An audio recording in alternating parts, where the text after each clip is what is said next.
comenzamos en este día, como cada viernes, junto a Carlos Madalena y Fernando Pérez. Abordamos, entre otros asuntos, la matraca del Procés, los puntos negros de nuestra red de carreteras, de nichos de empleo como el balneario de la Madalena o los bajos del Casino que nunca despegan, así como de la cita de mañana sábado de los socialistas en la pugna por presidir la agrupación local de Santander. Queda algo más de una hora para que Carles Puigdemont se enfrente a ese tribunal de primera instancia belga que decidirá sobre su extradición. Y hoy en Cantabria por la mañana, como siempre, cada jornada de viernes, es un tema de los varios que ponemos encima de la mesa, nuestra mesa de actualidad, a la que asisten, como siempre, Carlos Madalena, buenos días. Muchas gracias. Fernando Pérez, buenos días. Hola Isabel, buenos días. Un juez belga que no sé si vamos a saber ya hoy viernes esa decisión o creéis que se va a alargar por múltiples razones, entre ellas pues que se tengan que estudiar los argumentos de las distintas partes.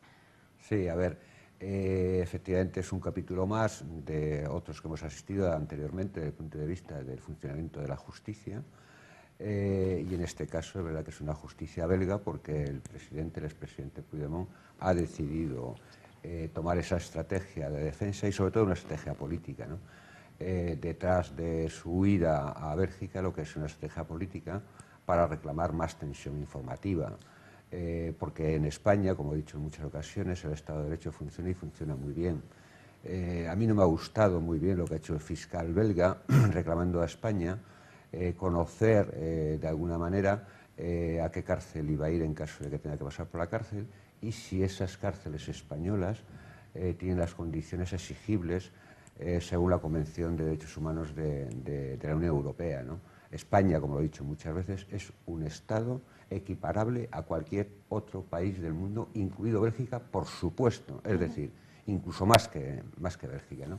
Las cárceles españolas están perfectamente equipadas desde el punto de vista de lo que son los ratios exigibles a una cárcel como puede ser la española, ¿no? Desde el punto de vista de metros, desde el punto de vista de asistencia sanitaria, desde el punto de vista de alimentos, etcétera. Por tanto, yo creo que eso a mí no me ha gustado nada. Dicho lo cual, yo creo que se alargará el proceso de Puigdemont, quiero decir, porque, como he dicho muchas veces, la justicia española y también la belga y la europea es muy garantista. Entonces seguramente exigirán a una serie de requisitos que son estrategias típicas de una defensa de prolongar y alargar. Puigdemont quiere que el día 21 de diciembre, que es cuando se van a hacer las elecciones, estar o en la cárcel o estar fuera de España, porque es la única estrategia política que le queda. Se ha acabado el mito del independentismo, todo el mundo sabe, ellos, nosotros, pero sobre todo los independentistas, que es un mito que se ha roto. Y esto es una buena noticia. Y luego, si me das la oportunidad, explicaré algunas razones de por qué el mito del independentismo se ha acabado. Lo importante es que va a haber elecciones el 21 de diciembre y es verdad que la relación de fuerzas no variará mucho desde el punto de vista y, por tanto, ellos, los independentistas, y nosotros, los constitucionalistas, tendremos que hacer un esfuerzo para gestionar bien ese resultado, que en cualquier caso va a ser complicado, pero sobre la base, y con ello termino, de que el mito del independentista se ha acabado. Nos ponemos ya, Carlos, en el escenario de ese día 22 de diciembre en el que, si todos seguimos haciendo lo mismo, vamos a tener un escenario igual o peor que el actual. Bueno, yo hoy, un poquitín haciendo recapitulación a lo que ha dicho Fernando, lo de Bélgica es simplemente una página más. Es decir, no tiene mayor trascendencia. O sea, yo creo que incluso el Ministerio del Interior de España no tenía ni que haber contestado al fiscal de Bélgica. Una vez dicho lo anterior, hablamos. Y digo, las elecciones son el día 21, entonces ahora se están midiendo las fuerzas, se ve con toda claridad de que Puigdemont está absolutamente solo, está abandonado por los suyos, el PDeCAT no puede ni tiene, digamos, la fuerza de salir con sus propias siglas, sale con unas siglas blancas que llama Juntos por Cataluña, que Juntos por Cataluña son él, la madre, el pariente y el amigo, poco más.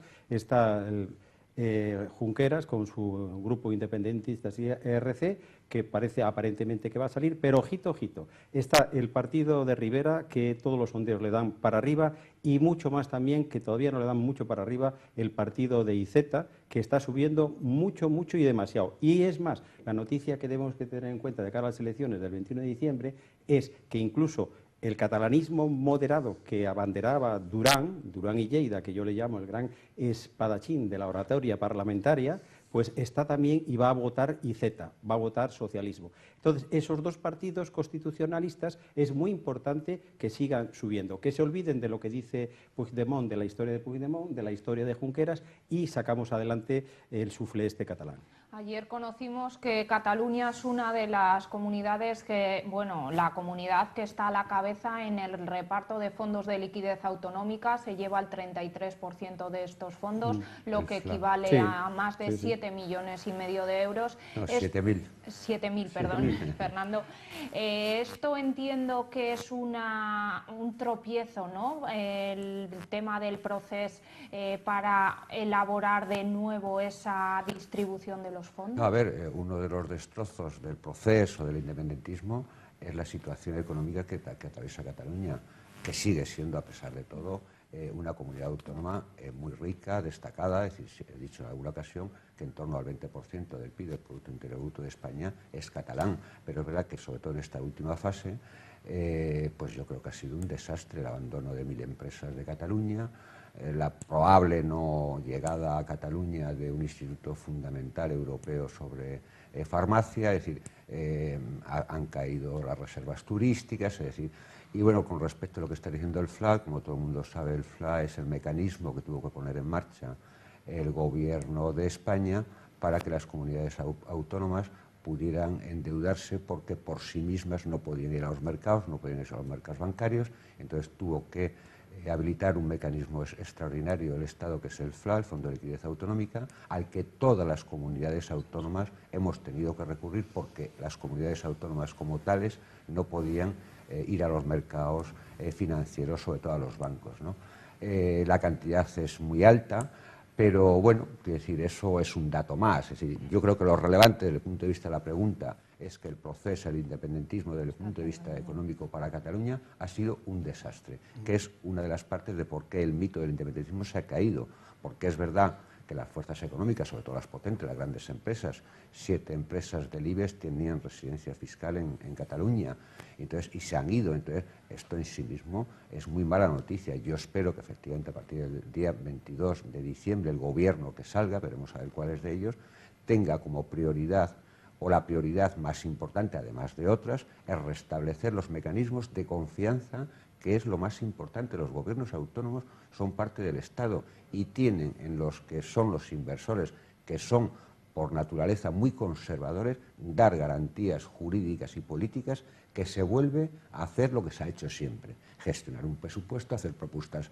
de naturaleza económica para que Cataluña, que le va muy bien a España, vuelva a la senda de la que no se debió desviar nunca, que la preocupación de los gobiernos regionales es establecer mecanismos para que haya inversiones, para que haya riqueza y que de esa manera se pueda repartir a través de unos presupuestos.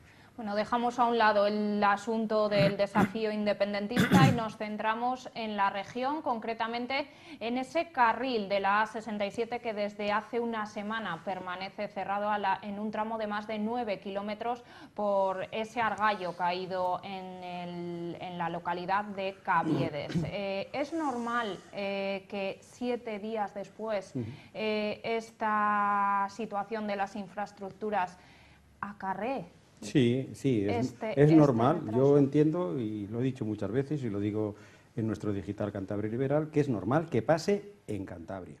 Sería anormal que pasase en el País Vasco, sería anormal que pasase en el país catalán. En Cantabria es normal que, por ejemplo, los trenes no lleguen a Madrid, que, por ejemplo, anuncien que el tren de Santander a Reynosa va a eliminar servicios. Es normal lo que pasa en Cantabria, porque es una anormalidad normalizada el hecho de que cuando hay que defender Cantabria, pues los partidos políticos defiendan los intereses partidistas de cada partido.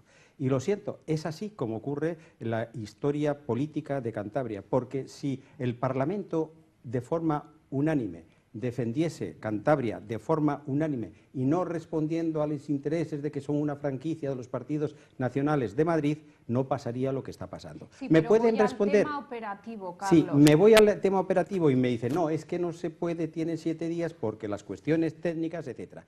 Las cuestiones técnicas se pueden salvar si existe interés político, porque ese interés político forzaría a que determinadas empresas que tienen conocimientos y fuerzas técnicas suficientes para eliminar de forma inmediata ese argallo.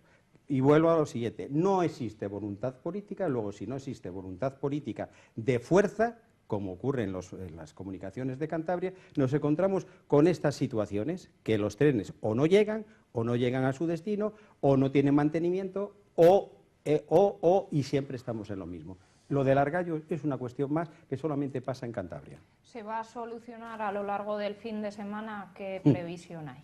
No, a ver, no conozco técnicamente, pero yo creo que no hagamos de esto un drama.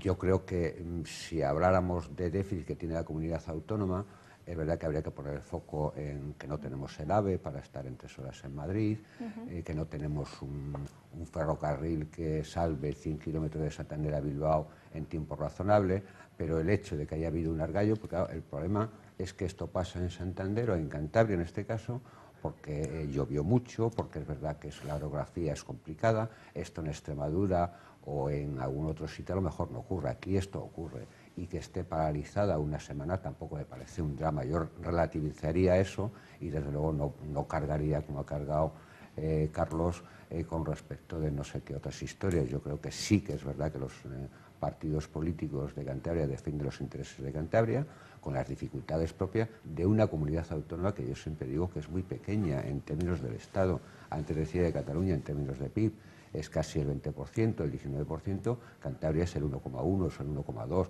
Es verdad que eso en sí mismo te resta capacidad de negociación, pero yo no creo que Cantabria sea una comunidad autónoma que esté abandonada por el Estado con los distintos gobiernos. Podríamos entrar en detalles y matices y a partir de ahí sí que destacaría algunos asuntos, pero en términos generales Cantabria es una comunidad autónoma bien asistida, luego hablaremos de los presupuestos generales de Cantabria y hablaremos del modelo de financiación donde Cantabria es la comunidad autónoma que por habitante está mejor financiada, lo cual contradice un poco lo que Carlos está diciendo. No hagamos de ellos un drama, que hagan bien su trabajo, no vaya a ser por ganar un día o 2 días pueda haber un nuevo fallo en esto que es un argallo. Entonces, que por tanto los técnicos trabajen. Yo el otro día sufrí el problema de venía de Galicia y me tuve que desviar a Comillas y de Comillas a Cabezón. Bueno, es un cuarto de retraso. No hagamos un drama de eso, que se arregle bien, que se arregle para siempre y pongamos el acento en algunos otros temas y no en temas de esta naturaleza que en mi opinión, insisto, yo le restaría importancia. Perdón por alusiones. Yo cuando me expreso la opinión, digamos, de los de la calle. Lo que yo quiero decir es que, por desgracia, Cantabria va de drama en drama, porque no hace mucho, por ejemplo, un tren de estos que hacen el recorrido, se paró automáticamente, bajaron los pasajeros porque el tiempo laboral del conductor dijo que se había acabado y les abandonó. Y, por cierto, nunca más se supo. Ese es otro pequeño drama que, evidentemente, no es como lo del argallo, que por cuestiones técnicas o X de operativa no está todavía consolidado, pero es que hay demasiados dramas, por desgracia, en Cantabria que los ciudadanos les están sufriendo. No sé si drama o no, pero con bastante retraso. Esperan los vecinos del desfiladero de la Armida, de toda esa zona, precisamente el contar con una carretera digna y segura. Es otra de las inversiones pendientes históricas que se hace al Ministerio de Fomento y que no acaba de solucionarse. Esto ya no es un tema tan puntual, Fernando. No, eso es verdad. Es decir, en fin, las obras de mejora del acceso a Potes y a Líbana en general es un déficit que tiene claramente la comunidad autónoma. Antes he señalado dos, desde el punto de vista del AVE o del tren, vía Madrid o vía Bilbao, pero es verdad que desde el punto de vista ya digamos más local, más nuestro, aunque es verdad que es una carretera del Estado y por tanto depende de las inversiones de fomento, no es tanto el coste que tiene la obra del desfiladero de la Armida, sino que es verdad que es muy complicado. Es decir, seguro que todos los cántabros que nos están escuchando ahora han ido una o muchas veces a Potes. Yo en los 2 últimos años he ido 15 o 20 veces, muchísimo. Y es verdad que entras en un tiempo pasado, porque es verdad que hay que señalar que la red de carreteras que depende de la comunidad autónoma en Cantabria no es que sean buenas, es que son excelentes, es que son equiparables a cualquier otra región de Cantabria y yo diría cualquier otro país. Cuando el presidente Revilla alardea de tener una red de carreteras autonómicas, es decir, que dependen del gobierno regional, tiene razón, le asiste la razón. Yo viajo bastante y es verdad que siempre comparo y es verdad que siempre gana Cantabria. Por tanto, es verdad que el tema que se nos señala es un déficit de hace muchos años, ya con el gobierno Zapatero había previsión, los presupuestos no se ejecutaron, llegó la crisis, etcétera, demasiado retraso. Y es verdad que esto afecta a una parte importante de la comunidad autónoma desde el punto de vista territorial, aunque no desde el punto de vista de población, porque es verdad que la suma de todo el IVA no es demasiado importante, pero que sí que es verdad que son ciudadanos y que sí que es verdad que el hecho de no tener esta comunicación rápida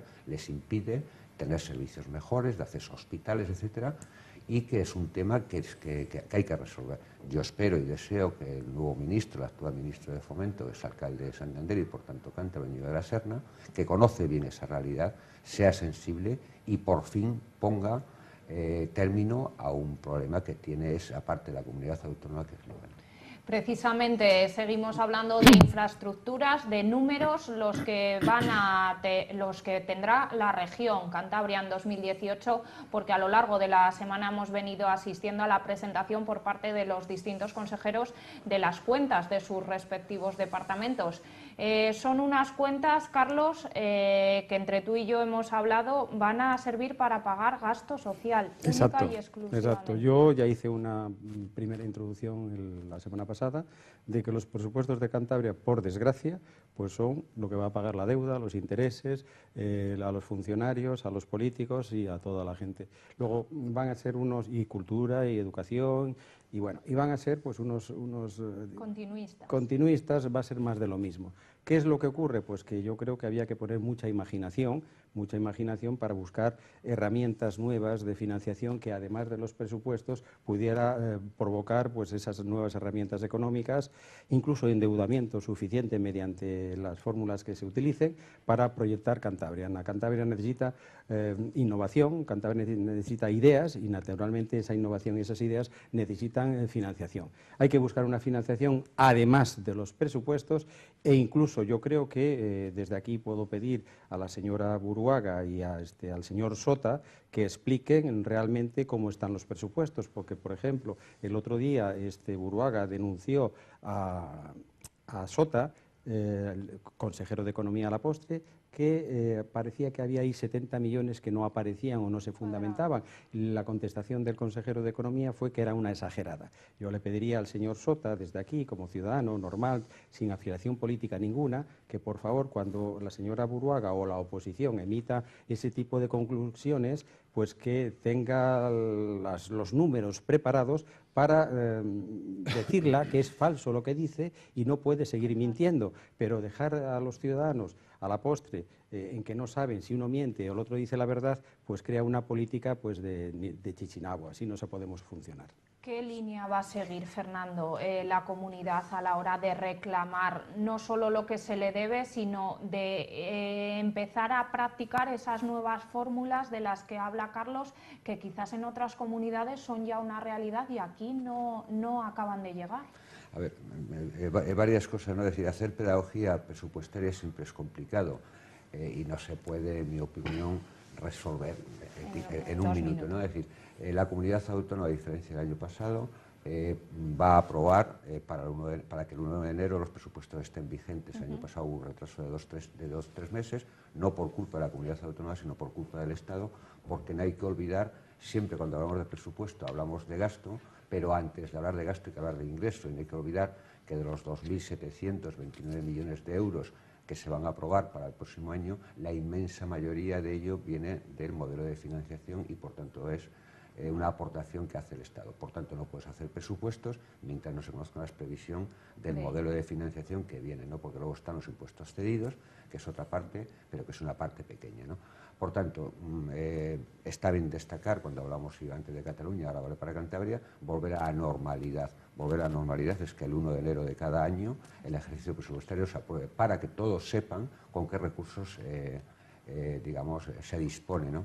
Porque claro, no se puede decir, en mi opinión, de manera tal, los funcionarios, es decir, la Consejería de Educación, que conozco bien porque he estado 2 años, tiene 9.000 profesores, cuyo importe en salarios son 300 millones de euros. Esos son los presupuestos. Pagar a 9.000 profesores. Aproximadamente estamos hablando de 13.000 sanitarios que tiene Cantabria. Eso es pagar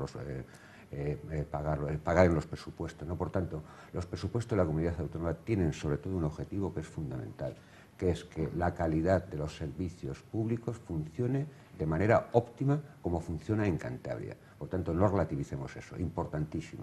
9.000 profesores y aproximadamente 13.000 sanitarios. La suma de eso en términos de salarios efectivamente es muy importante, pero no son salarios que entran, son salarios que luego vuelven al consumo. El hecho de que tengamos 9.000 profesores más 13.000, eso quiere decir que son 20 y tantas mil personas que tienen un poder adquisitivo importante y que genera riqueza. Es decir, que los presupuestos son riqueza también. Es verdad, y digo por avanzar en cositas, que esta vez, como en ejercicios anteriores, la deuda de Cantabria está aproximadamente en 3.000 millones de euros, es decir, es un poco más de lo del presupuesto. En términos de PIB, del 21-22% estamos hablando. Y que es verdad que los recursos que consumen anualmente el pago de interés y amortización de la deuda son de 400 y pico millones. Por poner unas magnitudes y que se vean, 420 y tantos de pago de interés y amortización de la deuda, y 490 es el conjunto de la Consejería de Educación, Cultura y Deporte. Si hablamos en términos de inversión, la capacidad inversora neta de estos presupuestos es de 180 millones. Es verdad que normalmente, digo porque yo estuve en economía, como se hace unos años y conozco bien algunos de estos asuntos, el peso de la deuda, del PIB de la deuda en Cantabria era del 3-4%, estamos hablando del 22%. En magnitudes absolutas estamos hablando de 300-400 millones de euros de deuda a 3.000 millones de deuda. Entonces, evidentemente, lo que teníamos que gastarnos en aquellos presupuestos para el pago de la amortización, etcétera, era y eso nos permitía tener un margen mayor para hacer inversiones. Es verdad que la crisis echó abajo el modelo presupuestario y estamos en un modelo presupuestario que es verdad que es el mantener el estado del bienestar, que no es poca cosa importante, si es que la suma de educación más sanidad más el ICAS, que son los servicios sociales, son 500 más 800 más 200 millones. Y algunos picos más. Estamos hablando de 1.700 millones de euros. Es decir, el 65% del presupuesto va a lo que es el estado del bienestar, y bienvenido sea. Y es verdad que no podemos, y ya aterrizo en lo concreto desde el punto de vista del déficit y por tanto de la deuda, hay una fórmula del Estado que para este año es del 0,4, es decir, no tenemos una capacidad porque estamos dependientes y si no seríamos intervenidos. Y por tanto el presupuesto solamente puede tener una desviación del déficit del 0,4, que es el equivalente a la deuda que podríamos asumir nueva. Y con respecto de lo que se está planteando, que yo creo es un debate súper interesante, es qué instrumentos puede tener la comunidad autónoma que no dependiendo de los presupuestos pueda hacer política económica. Es un debate súper interesante. En el pasado había unas herramientas muy interesantes, como es el ICAF, que era una banca pública que se dedicaba a hacer intervenciones en fomento, en actividades relacionadas con nuevos edificios, que eso es importantísimo, era una banca pública que estaba muy bien gestionada, que era muy importante porque es esa capacidad que tienes para hacer política no presupuestaria y que nos permita mantener la tensión de las nuevas inversiones, y lo dejo ahí. Nuevas inversiones, Carlos, que no sé cómo están en el tema de la capital, pues edificios emblemáticos que están ahí, que los ciudadanos ven a diario, por los que se podría sacar una rentabilidad, que podríamos hablar de nichos de empleo. Estoy hablando, por poner algunos ejemplos, de los bajos del Casino o del balneario de la Madalena. Y que no sé de quién es competencia o qué se puede hacer con ese tipo de edificios para lograr rentabilizarlos. Pues mira, yo ese tema ya lo he tratado de forma muy reiterada en Cantabria Liberal, en diferentes informes, en diferentes artículos, y hay una callada por respuesta. Es decir, yo creo que lo que primero tenía que hacer el equipo de gobierno del Ayuntamiento de Santander es preocuparse porque esos nichos de empleo, como tú dices, que están absolutamente abandonados, tuvieran, digamos, una proyección para Santander y para Cantabria en definitiva. ¿Qué ocurre? Que es que esos sitios abandonados, como son los bajos del Casino de Santander, como es un chiringuito que hay ahí en la playa del Sardinero, como es también el edificio balneario de la Magdalena, etcétera, esos edificios son la fachada, la imagen de Santander. Y sin embargo, nadie dice nada. La sociedad santanderina da la impresión que pasa olímpicamente de lo que ocurre en Santander, y eso me produce bastante pena. Porque, por ejemplo, un sitio tan emblemático de Santander, que es el Sardinero, pues ahora puedo dar la noticia desde aquí que los bares que están exactamente en Piquío, en la Rotonda, cierran, han cerrado ayer, lo que es la Pizza Hut, van a quedar todo aquello desierto. Es decir, que hay que fijarse más en las cuestiones que tienen más importancia con el ciudadano y decir, oye, si tenemos estos locales abandonados, ¿por qué están abandonados? Pues yo creo que, mira, hay un tema que es costas, que muchas veces ocurre que se mete en cuestiones que no domina, parece que pone palos en las ruedas. Por ejemplo, ocurrió con el tema de la senda costera, que se puso a opinar desde los despachos de aquí y de Madrid, cuando realmente tenemos que ser los de aquí, los ciudadanos de aquí, los que digamos que no queremos asfalto en la senda de la costera. Y ahora decimos que en los casinos del Sardinero, que eran fundamentales, que eran, digamos, escaparate de Santander y del Sardinero, están cerrados y lo único que se ven son, como digo yo en mi digital, pues oye, bichitos de 4 patas con un rabo, o sea que van mandando por allí, por más fotos que nos hayan puesto, que nos han puesto unas fotos, los dueños teóricos, preciosas, muy bonitas, pero es que si tú vas, por ejemplo, a las 2 de la mañana, por ahí andan los bichos y las inmundicias por el abandono. Y ahora va a ocurrir más de lo mismo con el tema del balneario. Hombre, el balneario de la Magdalena es un sitio emblemático, es de lo más bonito que hay en Santander, la Magdalena. Ves en los edificios de la familia Botín, ves todo el Hotel Real y está abandonado. Por favor, yo no lo entiendo, deberían de prever algo antes de que se produjese el cese de la actividad comercial ahí. No entiendo lo que de verdad ocurre en Santander. Y no quiero terminar esta mesa de debate y de análisis dejando pasar la cita que mañana tienen los socialistas de la capital, que están llamados a votar para esa pugna que hay para presidir la agrupación socialista en la capital. La semana pasada, Fernando, no estabas aquí cuando dimos la noticia pues, de esa presentación, de esa candidatura de Ramón Ruiz, ex consejero de Educación, para disputarle el cargo al actual secretario general, Pedro Casares. No sé qué previsión hay y qué marco envuelve la celebración de estas primarias. Bueno, las primarias las carga el diablo, podríamos decir, ¿no? Y cuando tú te enfrentas a un proceso de primarias, el resultado, en fin, no es sencillo de prever. En Santander estamos llamados a votar mañana a 2 candidaturas, entre 2 candidaturas, 600 afiliados que haya posiblemente que tiene el PSOE en Santander, de los cuales en las últimas primarias votaron 500 y algo. El nivel de implicación de los socialistas es muy alto, sobre todo porque además no existe la democracia digital como en algunos otros partidos, que das una tecla y votas. O sea, tienes que hacer el esfuerzo de ir a la calle Bonifaz entre las 11 de la mañana y las 8 de la tarde y depositar una papeleta tomando una opción o tomando otra, ¿no? Por tanto, el resultado de las primarias, que es el referente anterior que tenemos, que se presentaba, como sabe, Eva Tezanos y Pablo Zuluaga, ganó Zuluaga por 60 votos. Yo estoy convencido de que mañana la distancia va a ser muy escasa. No estoy en condiciones de asegurarlo, pero yo creo que va a ser un pañuelo de 5, de 10, de 12 votos, ¿no? Yo estoy casi convencido que va a ganar Ramón Ruiz porque es mejor candidato que Pedro Casares y sobre todo porque se va a implicar mucho más en el querer, el poder y el saber que siempre se utiliza para ver los candidatos o para ver los opositores. Yo creo que los dos pueden y saben, pero Pedro Casares no quiere.